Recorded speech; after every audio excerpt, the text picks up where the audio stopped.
Merhaba fotoğraf dostları, nasılsınız? Umarım iyisinizdir, umarım keyifleriniz yerindedir. Bildiğiniz gibi klasik iletişim kanalları evrildi ve artık günümüzde görsel iletişim yöntemleri çok büyük önem kazandı. Fotoğraflar ve daha da fazlası olarak videolar hayatımızın her alanını, her anını doldurdu. Hepimiz bu sürecin bir yerinden akışa dahil olduk. Fotoğraf çekiyoruz, video çekiyoruz, izliyoruz, kayıt yapıyoruz, paylaşıyoruz, etkileşimde bulunuyoruz. Ürettiklerimizin kalitesinden sorumlu oluyor, izlediklerimizin kalitesini yargılıyor ve sorguluyoruz. Bugün sizlere çektiğimiz videoların kalitesini doğrudan etkileyebilecek bir ürünü, yani Synco G2 Pro Wireless mikrofon sistemini tanıtacağım. İlginizi çekiyorsa hadi buyurun.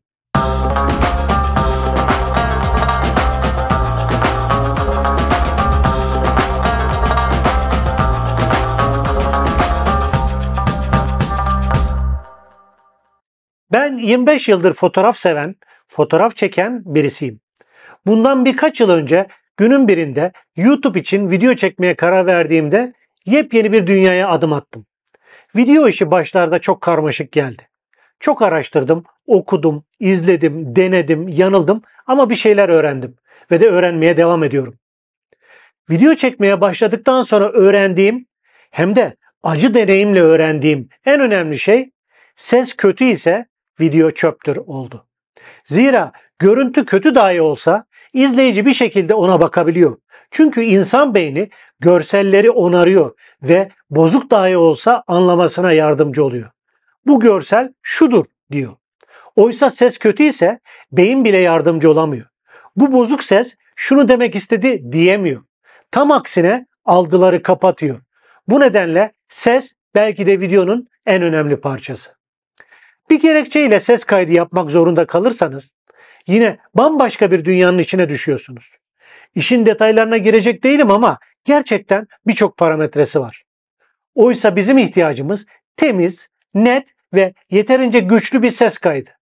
Şimdiye kadar ses kayıtlarımı cep telefonunda, bilgisayarda ve fotoğraf makinemde şu gördüğünüz lavalier diye anılan kablolu mikrofonlarla yaptım. Her kayıttan sonra mutlaka sesi bir parça işlemek gerekti. Yakın zamanda Synco firması benimle temasa geçerek G2 Pro diye adlandırdıkları kablosuz mikrofon sistemini incelememi önerdiler. İşin profesyoneli olmamakla birlikte ses sistemlerinden çok çekmiş biri olarak bunu seve seve kabul ettim. Elbette ki bu inceleme teknik detayın ötesinde kullanıcı seviyesi tecrübeleri aktaracak ve yine dürüst bir değerlendirme olacak. Bu kadar gevezelikten sonra artık bize gelen kutuyu ele alalım. Bana ulaşan kutu şu şekilde. Üzerinde G2 A2 yazıyor. Oysa bana G2 Pro'yu göndereceklerini söylemişlerdi. Acaba bir yanlışlık mı oldu diye düşündüm, şüpheye düştüm ama internette biraz araştırdıktan sonra şunu buldum. Sanırım G2 Pro sisteminin 2 mikrofonlu alt modeli olduğu için bu böyle adlandırılıyor. Bir de bunların tek mikrofonlu alt sistemi var. Kutunun içerisinden gözlük kılıfına benzer aşağı yukarı o büyüklükte güzel bir muhafaza kutusu çıkıyor. Ancak bu kutu sadece içindekileri muhafaza etmek ve taşımak için değil, aynı zamanda şarj etmek için de kullanılıyor. Kutunun kenarındaki şu USB Type-C aracılığıyla kutuyu şarj etmek mümkün. Bu kutuyu açtığımızda ortadaki bir separatörle kutunun ikiye ayrıldığını görüyoruz. Kapak kısmında kablolar ve diğer aksesuarlar mevcut.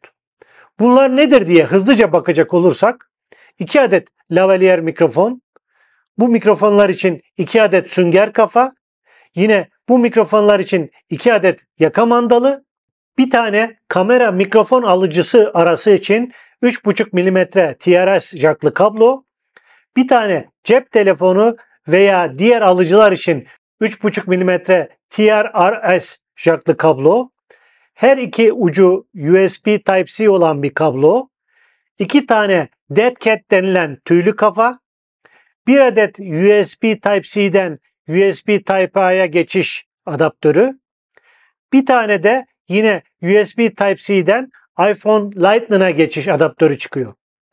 İlk etapta biraz kalabalık gibi görünse de Bu sistem universal bir sistem olarak tasarlanmış ve kamera, telefon, bilgisayar, başka ses sistemleri gibi hemen her şeye bağlanabiliyor.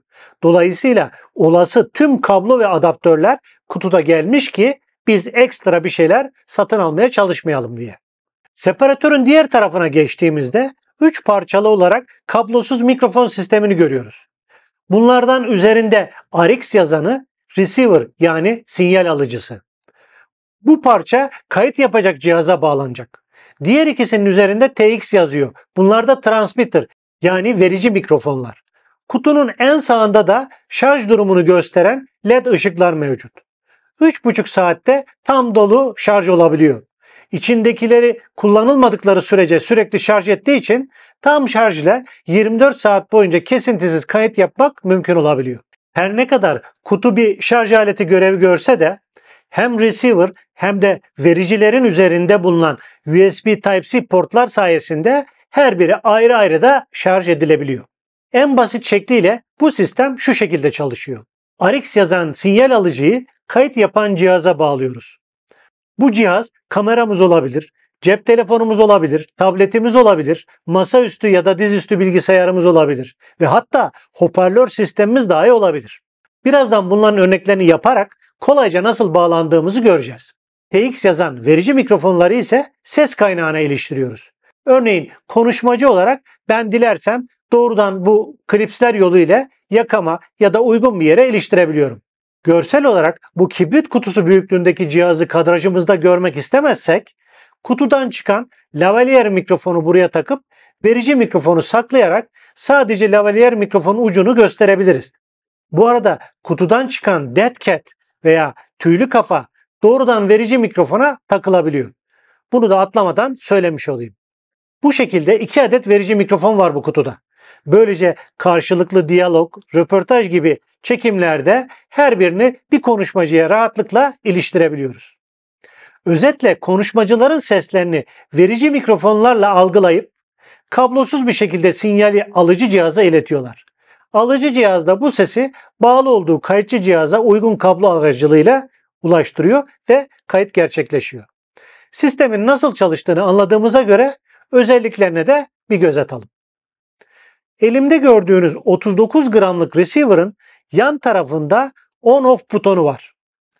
Kutudan aldığınızda otomatikman açılıyor ama bu buton ile de açıp kapamak mümkün. Bu buton aynı zamanda mono, stereo ve safety modları arasında geçişi de sağlıyor.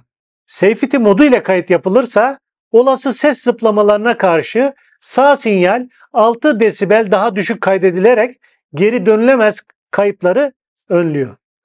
Üst taraftaki out portu kayıtçı cihaza ses göndermeyi, kulaklık çıkışı ise kaydedilen sesi bir kulaklık vasıtasıyla izlemeyi mümkün kılıyor. Sağ tarafta A ve B diye isimlendirilen verici mikrofonların ses kazançlarını arttırmak için 2 tane düğme var. Ön tarafında ise minik bir LCD ekran var.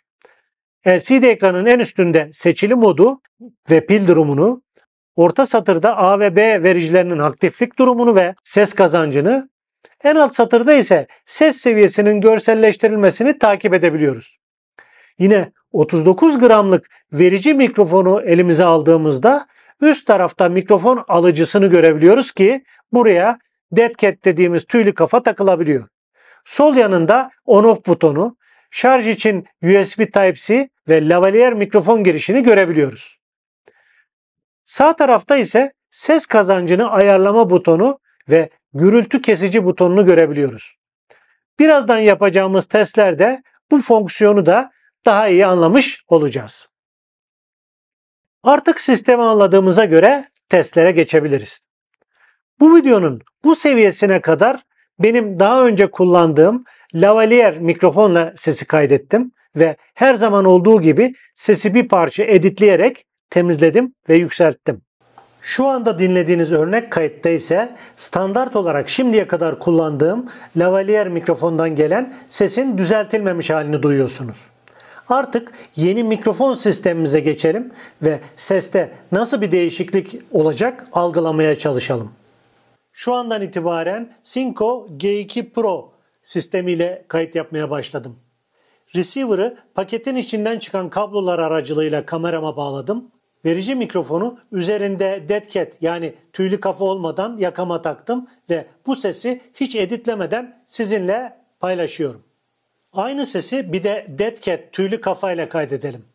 Sesi ben de kurgu sırasında dinleyebileceğim. Şimdi bilemiyorum ama kapalı mekanda olduğum için tüylü kafanın çok fazla etkileyeceğini sanmıyorum. Dışarıda rüzgarlı bir ortamda ise rüzgar sesinin kesilmesi açısından bize çok faydalı olabilirdi sanıyorum. Şimdi de verici mikrofonun üzerine lavalier mikrofon bağlayarak bir kayıt gerçekleştirelim. Gördüğünüz gibi küçük bir lavalier mikrofon görüntüsü ile verici mikrofon görüntüsünü hiç göstermeden saklayarak işi çözebiliyorum.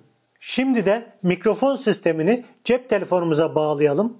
Eğer doğrudan USB Type-C port olan bir telefonunuz varsa Type-C kablosu ile, yok eğer Lightning port olan bir cep telefonunuz varsa da ilgili adaptörü kullanarak bağlantıyı yapıyoruz. Şu anda dinlediğiniz kayıt cep telefonu ile yapılıyor. İstersek tabletle de aynı şekilde bağlantıyı yapar ve kaydımızı tablet üzerinden de alabilirdik. İkisinin arasında fark olmadığı için sesi hiç dokunmadan size şu anda telefon üzerinden aktarıyorum. Şimdi geldi sıra bilgisayarda kayıt yapmaya. Bilgisayarınızdaki uygun porta göre Type-C ya da klasik USB ucu üzerinden receiver'ı bilgisayara bağlıyoruz. Ses ayarlarından Synco G2 Pro'yu seçiyoruz. Şu andan itibaren dinlediğiniz kayıt doğrudan bilgisayar üzerine yapıldı. Bilgisayar bağlantısı yaptığınızda kablosuz bir USB mikrofona kavuşmuş oluyorsunuz ki sadece ses kayıt değil, Zoom toplantıları, görüntülü görüşmeler, canlı yayınlar gibi uygulamalarda mikrofon olarak Synco G2 Pro'yu rahatlıkla kullanabiliriz. Üstelik canlı yayın sırasında kablosuz ses kaydı yapmak da mümkün olabiliyor. Tekrar sistemi kameraya kayıt yapacak şekilde düzenledim. Şimdi size ses kazancını göstermek istiyorum. Kazancı 0 yaparak bu ses kaydını yapıyorum. Şu anda kazanç 0. Kazanç 0. Şimdi kazanç artı 3 desibel. Artı 3 desibel. Şimdi kazanç artı 6 desibel. Artı 6 desibel. Şimdi kazanç artı 9 desibel. Artı 9 desibel. Şimdi kazanç 12 desibel. Kazanç artı 12 desibel. Şimdi kazanç artı 15 desibel. Kazanç artı 15 desibel. Gürültü kesici özelliğini test etmek için şu anda gürültülü bir yere geldim. Sağımda ve solumdan geçen yoldan arabalar geçiyor ve yüksek sesli bir gürültü var. Şu anda gürültü kesici özelliği kapalı olduğu için siz de muhtemelen arabaların gürültülerini duyabiliyorsunuz. Şimdi gürültü kesici özelliğine bir kere bastığımda düşük seviyede gürültü kesimi başladı. Ben de şu anda sesin ne ölçüde kesildiğini, gürültünün ne ölçüde kesildiğini bilmiyorum. Sizinle birlikte montajda duyabileceğim. Yine arabalar geçiyor ve bir kez daha basıyorum. Yüksek seviyede gürültü kesme özelliği aktif oldu. Gürültünün ne ölçüde kesildiğini birlikte montajda ben de duymuş olacağım. Artık son bir testimiz kaldı. Teknik verilere göre Synco G2 Pro 200 metreye kadar engelsiz ortamda, 50 metreye kadar da engelli ortamda sesi sorunsuz iletiyor. Şu anda arkamda gördüğünüz alanı yürüyeceğim. Yaklaşık 130 metrelik bir alan. Bakalım sesi ne kadar size doğru bir şekilde iletecek. Şimdi yürümeye başlıyorum. Şu anda kameraya yaklaşık 10 metre uzaklıktayım. 10 metreden yürümeye başlıyorum. Şimdi yaklaşık 30 metredeyim. Yürümeye devam ediyorum. Sesle ilgili bir sıkıntı olduğunu zannetmiyorum. Şimdi yaklaşık 50 metredeyim. Yine sesle ilgili bir sıkıntı olduğunu düşünmüyorum. Yürümeye devam ediyorum. Şimdi 75 metredeyim. Sesle ilgili bir sıkıntı olmadığına dair yönetmenimden işaret geldi bana. Devam ediyorum. Yaklaşık 100 metredeyim ve sesle ilgili her şeyin yolunda olduğuna dair işareti aldım. Yoluma devam ediyorum.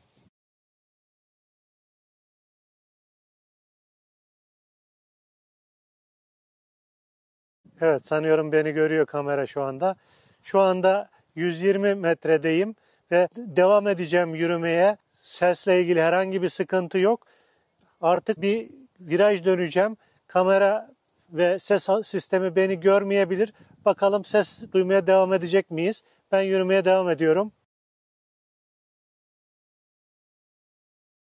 Sisteminin tamamen görüş alanı dışındayım.